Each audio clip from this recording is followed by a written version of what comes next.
As a financial advisor, I thought I was going to go out and help people make better money choices to take care of their future in a way that only I could help them. And that was my dedication at that time.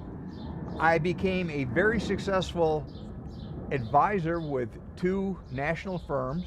I was good at what I was doing. And after a couple of years of this, I found, it really wasn't working. I mean, fundamentally, I had the academic background. I believed what they taught me. I watched what they were doing. I mimicked that. I worked in the classroom. I became licensed. I had the technical experience, and I saw what successful people were doing in the industry. And I said I wanted to be just like them, and I was. But after a couple of years, I began to question the traditional wisdom about money. And here's what I found. Conventional wisdom about money is wrong. Most of what you know about money is based on a theory or a construct of rational thinking that just doesn't work in the real world. And at that point, I decided it was time to branch out on my own and build my own firm. We became Apex Behavioral Solution Group, and our dedication was to take a behavioral approach to money. Because what I learned following the traditional approach was, whether anybody wants to admit it or not, it's all product driven. Product.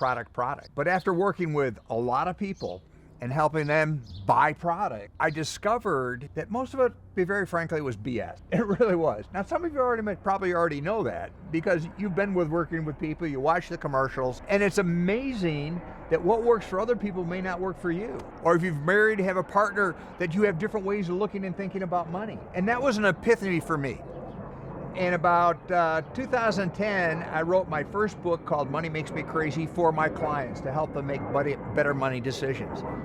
And the book was intended to make them understand that if you're going to be successful with money, you have to first understand who you are with money and manage your behavior, not your money. Well, our clients loved it, and it was working. We also discovered at that time that most of the products and services we were offering were a commodity. I mean, really, there was nothing different between what I was offering and you could get down the street. The subtle difference was the brochure, the smiling picture on front, and the golf course they think you want to go to, and the house you want to live in, and the beach you want to retire on. But fundamentally, the products were the same. The only difference was a sales pitch. And I got incredibly frustrated about it. So what we sat down and we developed our first behavioral assessment about money called the Money Temperament Assessment. And we started offering that to our clients before we'd even start talking about products and service. And again, the lights went on again. Wow, this is amazing, because we would bring clients in and we sit down and talk to them about money. And instead of going directly into goals, we'd ask them, what makes you tick with money? What's important about money to you?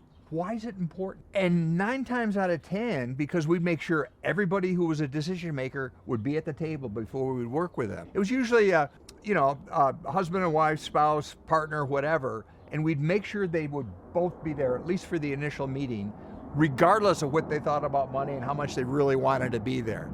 And we would sit down for an hour and have a very frank discussion about one thing: what's important about money to you? Think about that for a second. What's important about money to you? That is incredibly different than setting goals.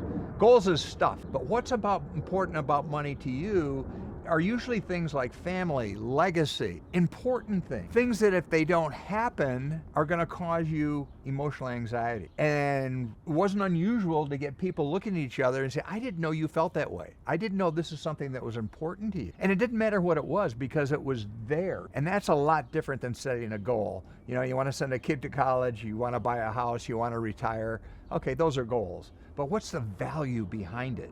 The value behind it, because you value your family, you value freedom, you value having control of your destiny, and you need money to make that happen. So, as a result of that experience, I started to do a lot more of the behavioral work, wrote another book with J. Alexander Martin, one of the founders of the FUBU Corporation. Now, Jay is very successful. If you see him on Instagram, you see him on TV, he's one of the most successful entrepreneurs in the United States. His buddy's Damon John from Shark Tank, okay? Well, Jay read my first book, and he gave me a call, and we started talking because he had some challenges of money behavior. It seems that Jay was doing everything people told him he should do with money as a young entrepreneur. Buy the house, buy the car, buy the clothes, live high, have a posse. And it seems that Jay burnt through about $8 million in a very short period of time, had nothing to show for it. Well, Jay and I talked a bit, we collaborated on a book, and the book now is called What Money Made Me Crazy, Building the Empire. And Jay tells his story of him learning how to work with money behaviorally and our relationship. Fast forward a couple more years, had my agency for a number of years, and I really wanted to move into the behavioral piece full time. I really wanted to be in a position that I'm working more about helping people make money choices and spending choices than selling products and services. I mean, I was good at it. It was fine. So I sold the practice, and about 8 or 9 years ago, I had the opportunity to meet my current business partner, Jeff Morris, on LinkedIn. And it was very serendipitous, but this is why you go to social media. But Jay and I started corresponding on LinkedIn and found out we were kindred spirits. We're linked at the hip on the thinking about money and success and creating wealth. As a result, we decided over a couple of years that we needed to collaborate. And I'm now one of the co-founders and vice president of DreamSmart Behavioral Solution. We're an internet company, all digital. He's on the West Coast, I'm in Nashville, and at work. But what we're dedicated to is helping people understand their natural behavior, how they're naturally wired, and their money behavior, which is a subset of natural behavior. As a result of that experience, I have a new book. The new book is one I'm really excited about because I'm kind of poking the industry in the eye a bit. It's called Confessions of a Reformed Financial Advisor. Yep. It's mostly BS. And this book is an easy read, no graphs, no math, no economics, no recommendation. It's my story of discovering why what we're learning and what we're teaching in schools about money may be technically correct, but it's wrong for up to 2/3 of the people that are learning this stuff. And that's wrong. And I realized that once I got my head around the fact that conventional wisdom is rational thinking, perfect information, never remorse for buying. And I know that's not true because I don't do that, and I do this for a living.